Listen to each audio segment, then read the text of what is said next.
Welcome to the Score Pickleball podcast. Today's guest is somebody we met at PickleCon in Kansas City this summer. We've been looking forward to having you on the show. We're super grateful to have your time. Serving as the co-founder and vice president of operations at Diadem Sports, we want to welcome to the show Michael Manglardi. Thank you, Ari. I really appreciate you having me. Super excited to be here and talk some pickleball. Yeah, dude, that's exactly what we want to do today. And we want to figure out what you guys are doing in the sport. We want to figure out what you're doing unique in the sport. We had a really good conversation at PickleCon. It was a good event. It was good to see you guys there. I feel like you guys got some really good traction there. There was a lot of footwork by what you guys were doing. You've made a big splash, I feel like, and I think everybody's taking notice in the pickleball world, not just with innovative products, but also with investing in pickleball facilities. So just give us a start here. Can you tell us more about Diadem's involvement in pickleball? Obviously, you come from tennis, and you guys are making the transition. You guys are the Jack Sox of product. I know you have the live to play motto. What does all this mean to you? Why does the pickleball consumer want to be familiar with Diadem? What are you guys doing differently? Yeah, so we started as a tennis business back in 2015, and we were starting to have some success in the tennis world, especially with a lot of like the grassroots and junior activations. But then, like every other business, COVID threw a little bit of a wrench into our plans and slowed up a lot of the growth that we were seeing. And so during that time, we really started looking at the market and then as well as emerging markets, and pickleball was one that you just couldn't ignore. And it had been on our radar since 2018, 2019. But once COVID really hit and everybody started looking at business a little bit differently, that was when we said, okay, this is going to be a sport that we step into and make a big splash into. Really, we didn't want to slow roll it, but we wanted to be able to jump into the market and make things happen. And so that was when we initially started testing, developing, and building out a strategy for our pickleball rollout. In 2021, we launched our first paddle, and that was the Icon V1. And that was when the pickleball journey for us truly began, because we had a product that we could sell to customers and we could get in front of the consumer. So from 2021 up until now, we've rolled out a whole range of products, not just paddles, but also balls, bags, accessories, footwear, and most recently facilities. And that's been a really exciting one for us because it's very different from our core business, which is the equipment. But we've been having a great time tinkering around, making unique products that we feel like are truly an innovative approach to a market that has gotten really a lot more sophisticated than it was in 2020 and 2019. And we're working on, technology that we believe will be the future of the sport. But we're also working on making the sport more accessible for people. So that's where, you talk about facilities and you talk about the live to play motto. And so that's really what Diadem is here for. And that's our overarching goal, which is to get more people playing pickleball. If we're able to do that, I think everybody can connect the dots and say, hey, if pickleball continues to grow at the rate that it's growing, Diadem and many other pickleball brands are going to be just fine. Yeah, I think you're right. I don't think an issue is getting more people to play pickleball in general. You give somebody a wiffle ball and a paddle, and they're going to keep playing pickleball the rest of their life. It's just the way that it goes. I'm not sure what it is. I still haven't put my finger on the sport in general and why everybody loves it so much. It's probably the competitiveness, the workout, the social camaraderie, the easy barrier of entry to enter the sport. So I want to get into the all of it. Yeah, it's all of it. And I think that people crave competition. 100%. They just maybe don't know it, but they crave some level of competition, and people want to be good at stuff. Like there's a lot of things that we can do in this world that are really freaking hard.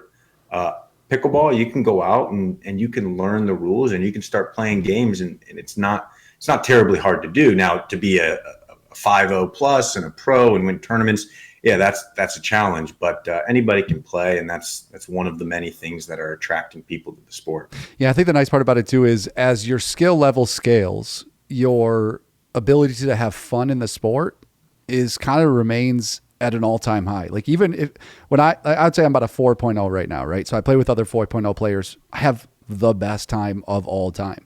If I'm a 5.0, I'm still going to have the best time playing. So if you find that unique mix of the same competitive balance that you are in pickleball, you're just always going to have a better time. But at the meantime, you're trying to work on your dings. You're trying to look at your labs. You're trying to work on this. You're growing your community. You're meeting new friends. And like those ancillary benefits have fun. I do want to jump into the specifics and some of the uniqueness of Diadem. But before that, what does your pickleball journey look like?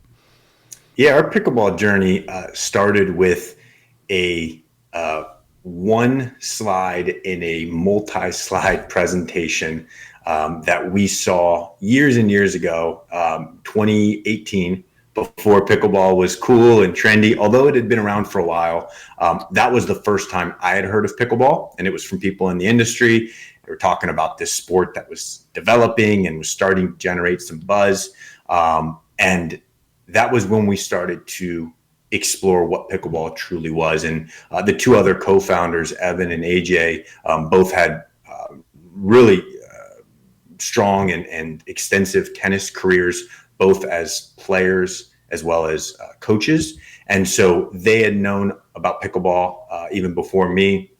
And the first step for us was, hey, if we're going to even consider getting into this pickleball business, let's see if we can play. Let's figure out how to play. So we went to the closest tennis store, which is now a tennis and pickleball store. Yes, sir. And we bought a couple of mid-range paddles. I won't say the brand because no free ads, but I picked up a couple of paddles. We went to the park that's right down the street from our headquarters, and me and Evan, and then a couple of our early employees at the time that were just selling tennis products for us, started playing, and like many others, we started playing just ourselves. And then other people at the park started jumping in and jumping out, and mixing up teams. And all of a sudden we were looking around, and we weren't really any good, but we were having fun, and we broke a sweat and laughing. And we're like, this is kind of cool. This is special. And so the next step for us was we couldn't just go play at the park. We had to have our own court. So then we built a pickleball court at our headquarters, out in the back by the loading docks. Awesome. And that was where we tested all of our early stage prototype paddles. I mean, we had hundreds and hundreds of different paddles with materials and construction methods, both legal and, as you would say in today's world, illegal, standards that weren't being met and standards that were. And we were just trying everything that drilled we in the could. paddle, maybe? You guys drilling holes in your paddles ever? We were putting holes in them. We were changing the shape. We were adding foam. We were doing everything that we could think of to try and develop something that was a little bit different and that stood out. And so then fast forward to today, and we still have our pickleball court out back. And unfortunately, it doesn't really get used a whole lot because now we have our 9-court indoor facility down the road. And so in South Florida, people would much rather play inside than in a back park. That's how our pickleball journey started. And I really feel like we're 4 years in now, but it's just the beginning. And I think you guys know that this industry and this sport has gone mainstream, but it's really just scratching the surface of what it can be globally. And so if we were to talk again 10 years from now, I think this conversation would still be in the early part of our pickleball journey, but it's just super fun. And we're super appreciative of all the cool people we get to work with along the way. Yeah, I love that story, and it brings to light something that I kind of wanted to discuss with you because pickleball's in such an interesting space. If you look at maybe golf for an example, or even like early days of tennis and other sports that when they were in its infancy, society was not able to create the technology that it's able to create today. And so pickleball has really taken off, and professional pickleball in particular, recreational too, obviously. But when you're looking at building paddles and building product, the amount of technology that's going into some of these products at such an infant stage of the sport is creating disruptions in the sport. And it's not even on purpose. It's on accident, right? When golf first started, you couldn't make a driver that wasn't anything but wood. It didn't exist. The technology wasn't there. And now we're in 2024, and obviously the years prior and the years leading up, technology from a product standpoint is so evolved that a sport in the infancy of pickleball is, in my opinion, being hurt a little bit from the recreational side because everybody's trying to push a limit. And I think that's a good thing from the business standpoint. but from building a product, you guys have to kind of toe that line a little bit, right? Pickleball is booming. The recreational side is growing massively. Diadem's positioning itself to tap into that growth. And so do you guys feel any, I mean, are you just trying to push the limit? Do you feel any, I guess, self-consciousness towards, the sport as a whole, as you're building product towards what you're doing? You guys have any ideas on stuff like that, I guess? Yeah, whenever we go into product development, we always look at how we can make a product better than what's already out there. How can we make it a little bit more unique, or have some kind of feature that maybe the market hasn't seen before, or take a feature that's already gained popularity with the everyday player and maybe adjust it to give people just an extra edge. And we've done that from the very beginning. To your point, the pickleball industry was unique because in tennis, we have always been innovators and we've always tried to push the limits, but you're not going to be able to reinvent a tennis racket. Correct. The market's established what a tennis racket should be. It should be somewhere between 98 and 100 square inches in its head size and, certain material components. But with pickleball, when we entered the market, there was a wide range of ways that paddles were being made. And pretty quickly we could go into the industry and introduce things that were different. For example, the Warrior V1, one of our earliest paddles, was the thickest paddle ever made. And that was back when pickleball was leaning towards thinner cores and thinner construction. And we introduced a 19 millimeter paddle that played very differently from what people were used to. So that goes back to the earliest days of Diadem. And then more recently, you look at, we just launched our Hush paddle, which is the quietest pickleball paddle on the market. And that paddle was developed to address a big problem in the sport, which is sound. And so we've always looked at where the issues are, or where there's potential gaps in the equipment, and tried to develop based off of that. And it depends on who you're developing for. So we've made paddles that cater towards the high level, pro level players. And then we've made paddles that maybe aren't reinventing the sport from a technology standpoint, but are designed to be super accessible, or offer great value for people that aren't ready to commit to something that's $200+, but maybe just want to have that secondary paddle. They've moved past their $20 Amazon paddle, and they want to try something that's performance without breaking the bank. Yeah, that paddle you were looking for when you took your boys out to the park and got your first reps in, right, with your salespeople. That's exactly right. We knew we didn't want the cheapest paddle because we all had tennis backgrounds and we wanted to try something that was half decent. But if you told me I had to spend $200 at the time, there really wasn't any $200 paddles, but we would have said, that's too much for us. And we would have settled somewhere in the middle. Let me speak to your research and development team directly. If you can create, because you guys are creating, top end state-of-the-art paddles that have never done anything before. If you can create a paddle that restricts the third shot lob, I'd really appreciate that. I really don't like to play with the third shot lobbers. Here's my line for you when you're demoing our paddles. If you played great, it's 100% the paddle. And if you played bad, then you just had an off day, man. I don't know what to tell you. You got to get back and get an instructor, take some lessons, do something. That, or try a different Diadem paddle, buy a new one off the rack. that would be your next option for sure. So I want to talk more about your paddles and everything else you're doing from a product standpoint. But first, before I go into that, I kind of want to segue a little bit, because I'm very interested in what you guys are doing in the facility space, how you feel like that's going to change the recreational sport game.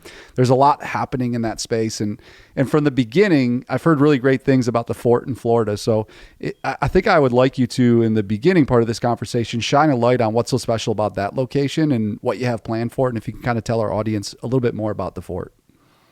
Yeah, so we're directly operating the Diadem Pickleball Complex, which is in Coconut Creek. It's about 10 minutes from our headquarters. And we opened that up about a year and a half ago. It's a 9-court indoor facility on a college campus, beautiful championship level courts. And although it's great for all players, we've really tried to hone in on that recreational player, and even more so the new player. We've proudly introduced over 1,500 new pickleball players to the sport through our intro clinics and some of the stuff we've done there. So that's been incredibly fun for us. And then of course the fort is opening up down in Fort Lauderdale later this year. And we aren't involved with them, but we do have a good relationship with the team over there. They're right down the road from us. Obviously, we have our facility as well as our headquarters, and so we've talked with their team, and that's going to be phenomenal for South Florida pickleball and really U.S. pickleball, because it's going to become such a destination for pickleball players.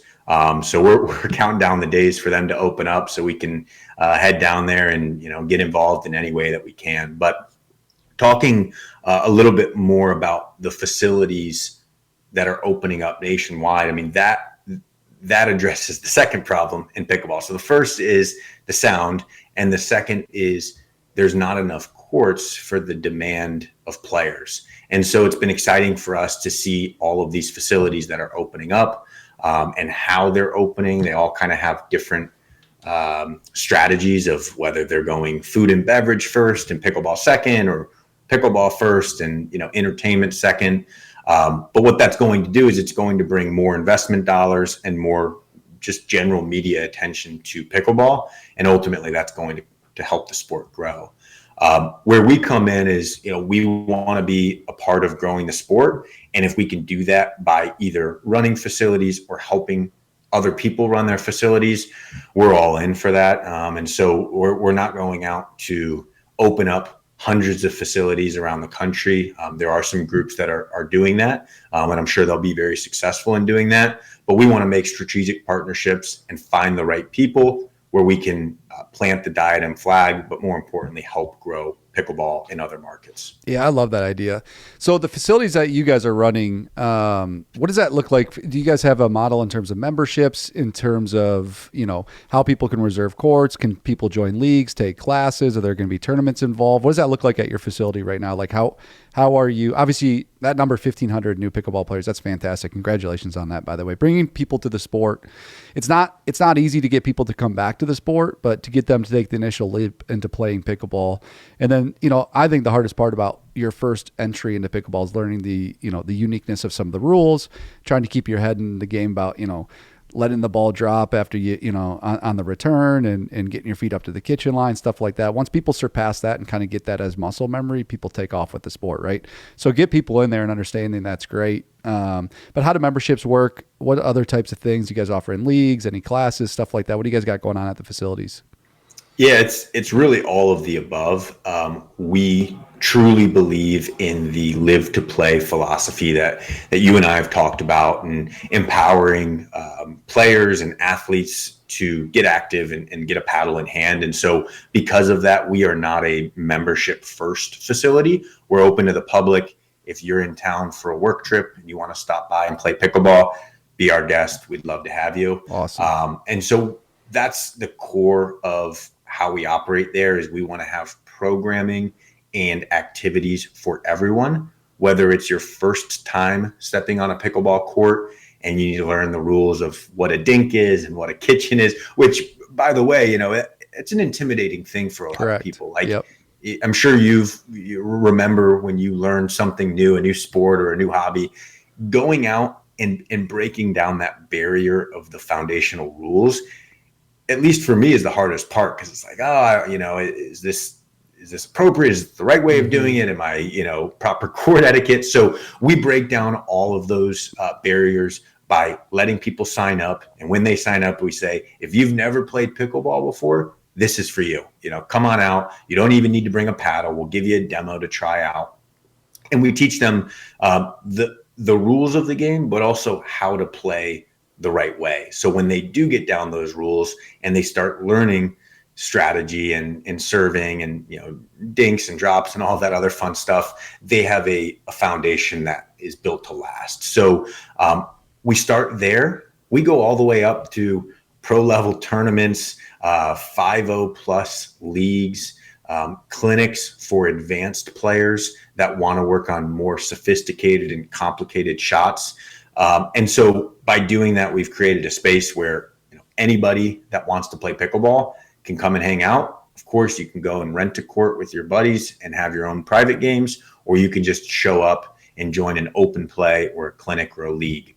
And something that we've had a lot of success with recently has been our league play, because of the consistency and that routine that you can start to build of knowing that you're going to show up to the same place at the same time, and you're going to get organized competitive games every single week, rather than showing up to the park and hoping that guys or girls that are similar in your skill level are around.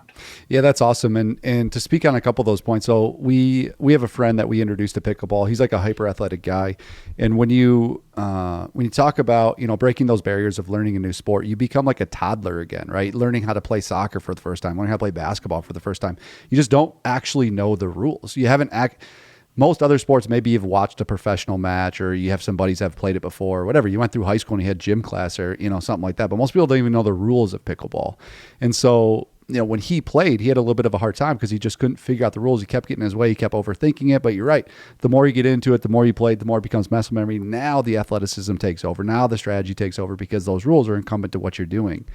So that's awesome, getting people in there, getting people to play and not requiring a membership right away, allowing people to come in, drop in, learn the sport, feel and understand the brand, build through there. And then with your league play, that's what we do. We play, we have an overall league. We do 8-player round robins, and then we, rank people individually on the Score Pickleball app so that you can go in there and we have, 50 people in our league, and you could do an 8-player round robin, a 12-player ladder, whatever you want to do any day of the week. You can have a competitive match, but then the stats score back directly to the league, and Score Pickleball takes care of all that, which is fantastic. And it creates just a more fun environment because like we talked about earlier, we're all competitive. Whether you think you're competitive or not, once you start playing pickleball, you're competitive. You can't be 14 feet away from somebody ripping a plastic ball at them without a little bit of competition in your blood.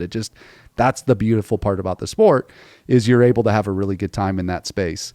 So that's awesome that you guys are doing that. What do you expect the shift is when it comes to facilities? Do you think there's going to be more open membership, kind of a little bit of a blend of what you guys are doing? Or do you expect that the pickleball facility membership becomes more of like a golf country club situation where you have your membership, you play on that home court, you build a relationship with these people, maybe you have club tournaments, things like that? Do you have any idea of where you might think that's going to go?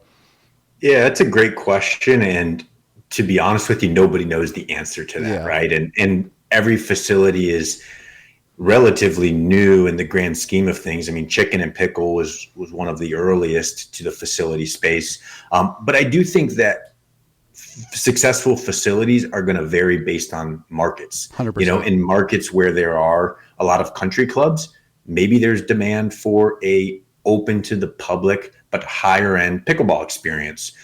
Maybe there's demand for a super exclusive country club type of facility. In other parts of the country, it has to be open to the public because people aren't going to commit to, country club levels of dues and fees. So I do think that it's going to vary depending on where you go. But generally speaking, I think most are going to have the best levels of success being open to the public. One of the beauties of pickleball is that it's not an exclusive sport.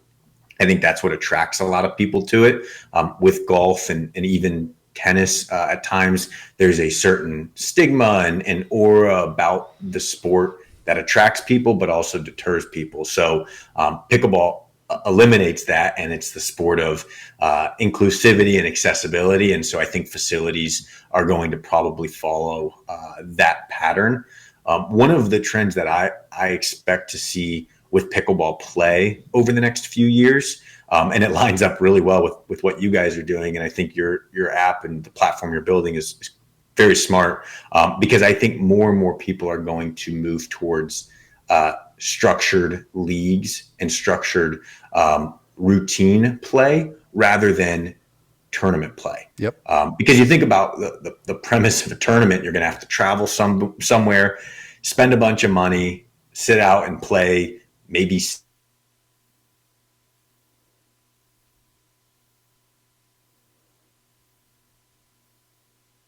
they want, but for other people, that's the only option they have.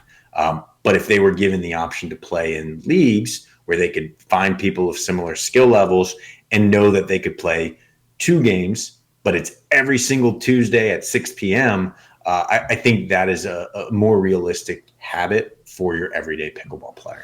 Yeah, and I also think that tournaments are fun. They're a good time. You play a couple games, and then it's kind of like a transactional thing. I've been able to, through the leagues that we've been building, I've been able to build my community of players from, I started with like 6 to 8 guys that I play with, like, every once in a while.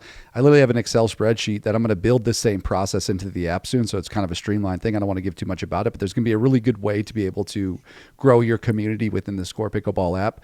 But I've been building my community. I have over 85 players now that are of the same skill as me. And I'm trying to build an 8-player round robin once a week. I have kids, so I can't play that often. I have, essentially 2 jobs. I'm building an app. I don't have a lot of time, but I love pickleball and I want to play it. And it's part of my workout routine. It's part of, even my mental health routine, getting that competitive balance and getting those juices out of my body is important for me.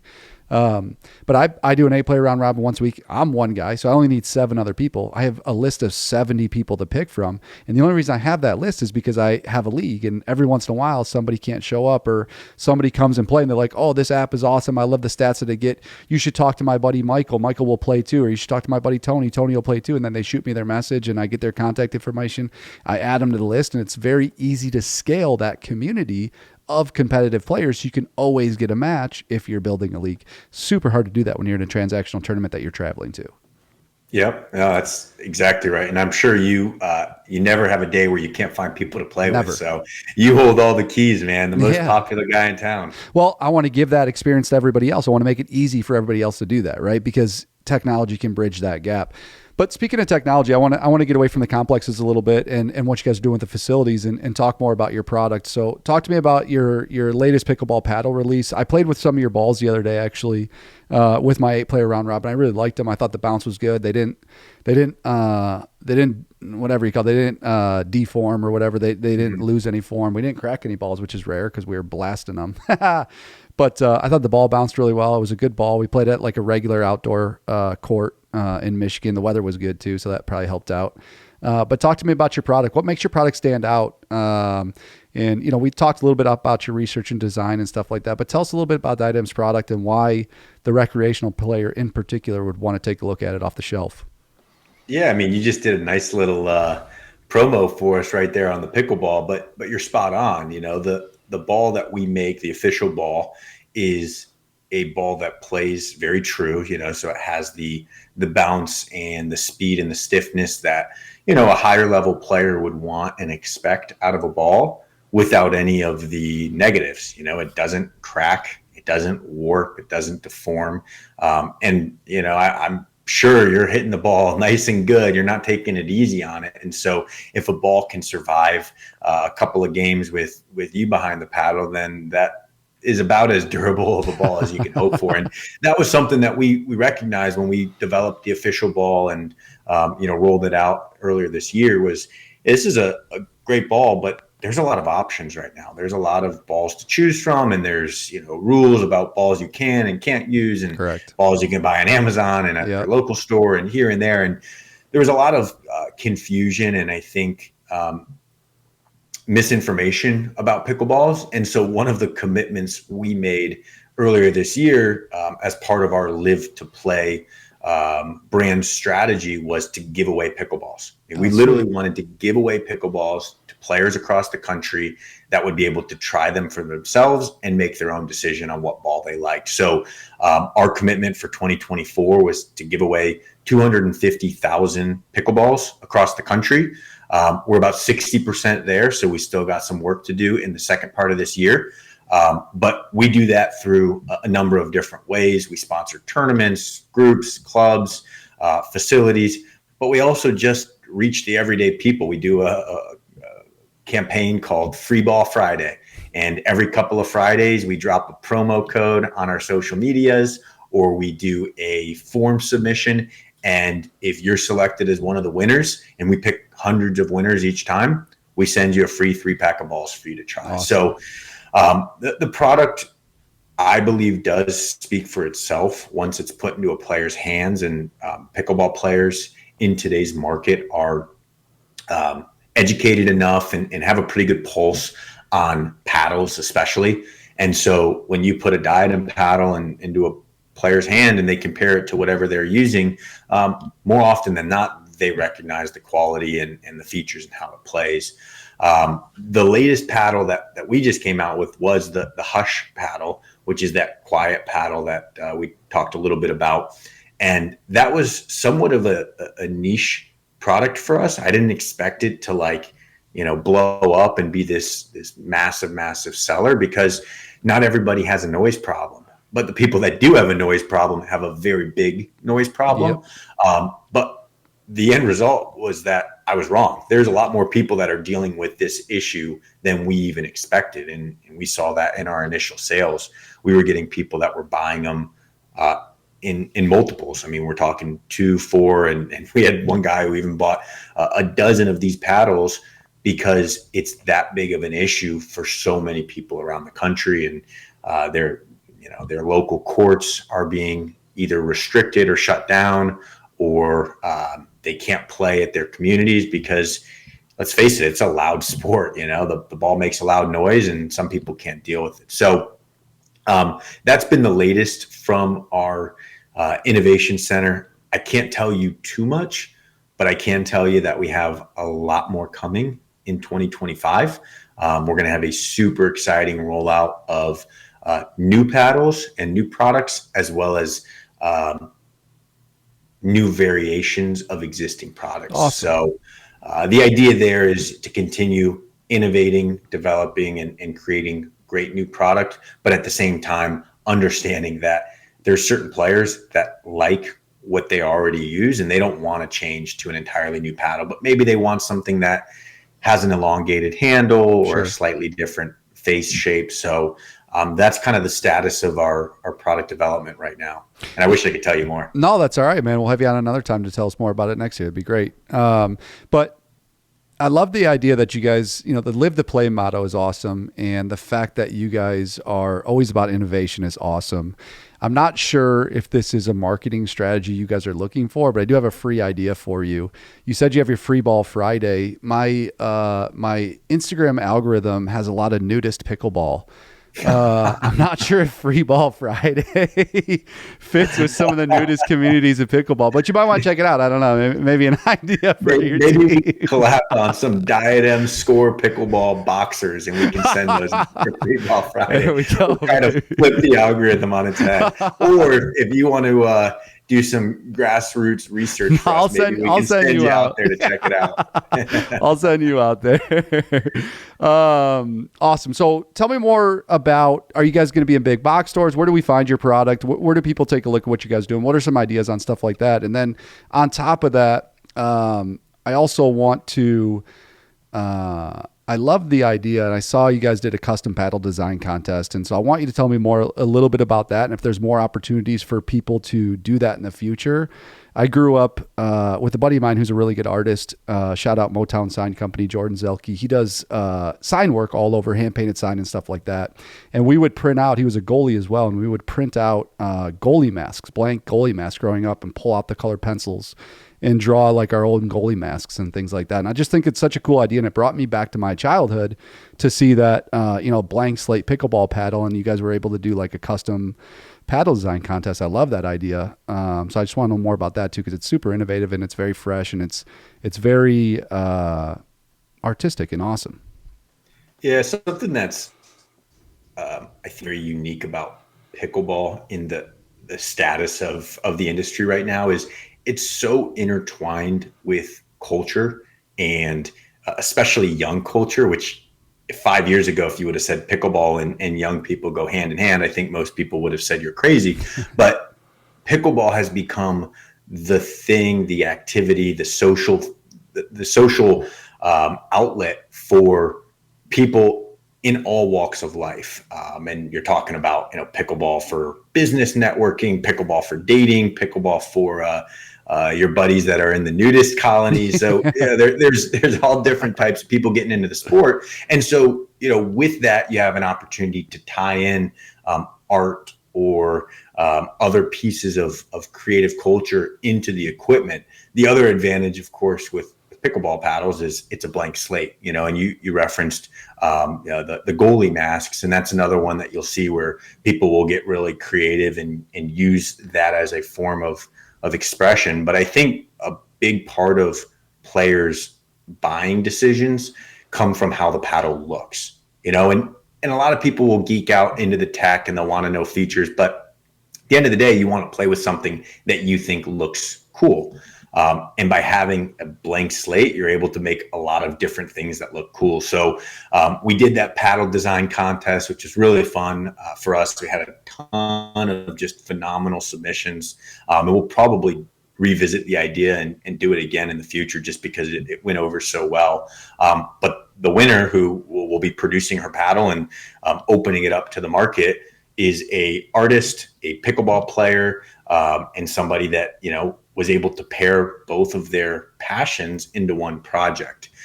Aside from that, we've done different licensing and partnership deals with Guy Harvey, who's, a famous saltwater artist.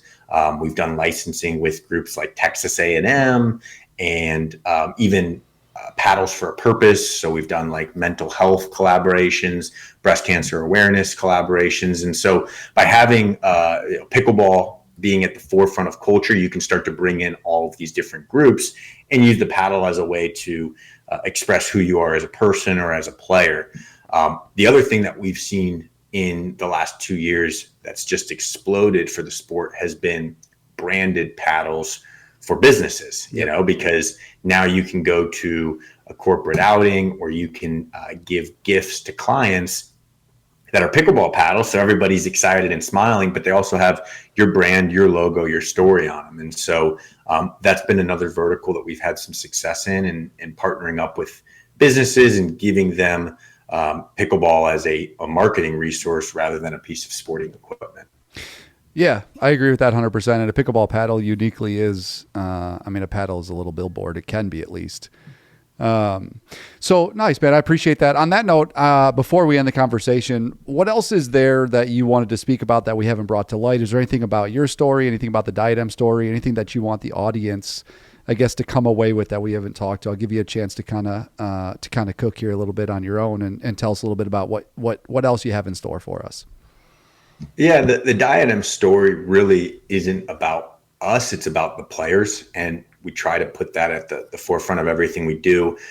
Something that really inspired us as a brand, but also the Live to Play concept, was our Diadem Presents series. So that's a YouTube short series that we've put together that features different athletes and players from around the country that have overcome either physical or mental challenges and have used pickleball as a way to get through those challenges. Awesome. And so that's what inspires me and just gets me really excited about where the sport is headed, is the amount of good that it's creating in people's lives and how much of a ripple effect that it has. And you're talking about not just the obvious ones like, weight loss and friendship and, body activity, but also some really serious challenges that we're faced with as a society when you talk about mental health and you talk about, loneliness, especially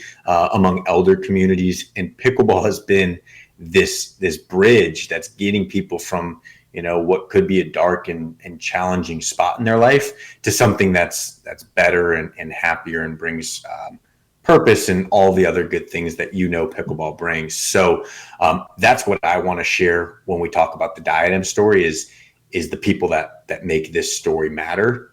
It's a lot more than just paddles and balls and shoes. That's a necessity, but it really goes to the people that make this sport one of a kind.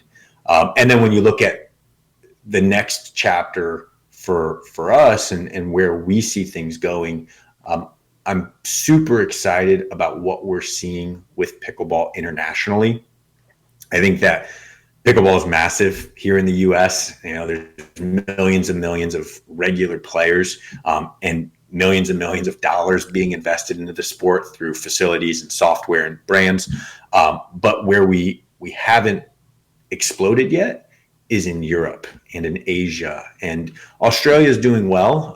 But South America and those emerging markets have the potential to be just as big as the US, if not bigger.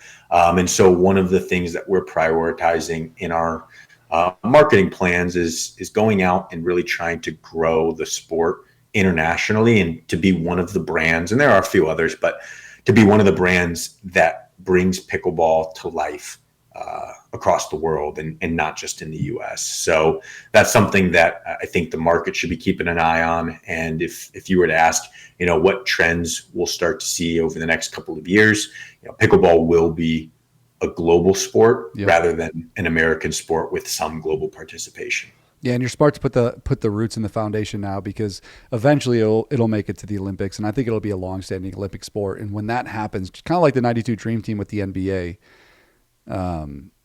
basketball grew after the Olympics happened, right? And so when that happens for pickleball, the people who already have put the foundation, put the work in place, that have grown in that international footprint, or at least open the doors for international opportunities, are going to absolutely benefit from that.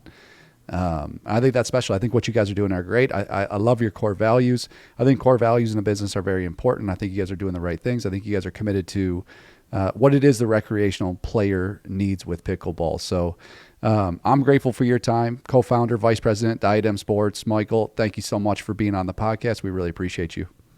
Thanks so much for having me. It's great talking to you. Absolutely. We'll talk to you.